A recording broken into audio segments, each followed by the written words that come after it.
তুমি যে জীবনটা কাটাতে চাও সেই জীবনটা হয়তো আরেকজনের কাছে দুঃস্বপ্ন।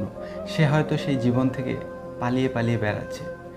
অনেকেই বিখ্যাত হতে চায়, নাম করতে চায়। সে চায় রাস্তা দিয়ে যখন সে যাবে প্রত্যেকটা মানুষ তাকে চিনুক। অপরদিকে একটি বিখ্যাত মানুষ কিন্তু এই স্পটলাইট, পরিচিত থেকে পালিয়ে পালিয়ে বেড়ায়। সে চায় তোমার আমার মতো একটি সাধারণ জীবন কাটাতে, একটি নদীর ধারে পড়ন্ত বিকেলে বসে নদীর হাওয়া খেতে, তোমার আমার মতো দুর্গাষ্টমীতে পুজো করতে, তোমার আমার মতো বন্ধুদের সাথে আড্ডা মারতে। সে কিন্তু সেটা পারে না, কারণ ওই পরিচিতি।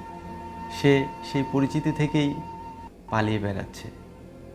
অপরদিকে একটি ছেলে যখন বাড়ির বাইরে থাকে, তার বাবা মা বারবার তাকে ফোন করে যে বাবা কোথায় আছিস, বাড়িতে আয়। সে তার বাবা মাকে একটা সময় বিরক্ত মনে করে যে বারবার কেন সে ফোন করছে। সে হয়তো তার প্রেমিকার সাথে আছে, সে হয়তো তার বন্ধুদের সাথে আছে। ঠিক একই সময় আরেকটি ছেলে, যার বাড়ি থেকে ফোন করার কেউ নেই, সে যেখানেই যাক বাড়ি থেকে ডাকার কেউ নেই, কোথায় আছিস তাড়াতাড়ি ফেরত আয়। সে হয়তো সেই মিসড কলটাকে, সেই ফোনটাকে খুবই মিস করে যে আমাকে ডাকার মতো কেউ নেই, আমার খোঁজ নেওয়ার মতো কেউ নেই।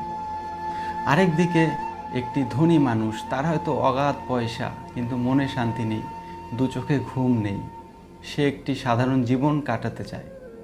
ঠিক একই সময় আরেকটি মানুষ কিন্তু, সে কিনা সাধারণ জীবন কাটাচ্ছে, তার হয়তো দু চোখ ভরা ঘুম আছে, শান্তি আছে, কিন্তু অর্থ নেই। আমরা কেউই যে জীবনটা কাটাচ্ছি সেই জীবনে সুখী নই। আর এই মানসিকতাটাই হচ্ছে আমাদের দুঃখের অন্যতম কারণ।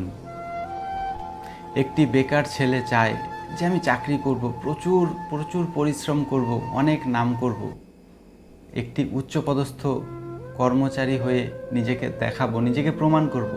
ঠিক একই সময় একটি অফিসের উচ্চপদস্থ কর্মচারী কিন্তু তার কর্পোরেট সেক্টরের চাপ, বসের প্রেসার নিতে না পেরে সে ভাবে এই সমস্ত ছেড়ে ছুড়ে কোথাও একটা পালিয়ে যেতে।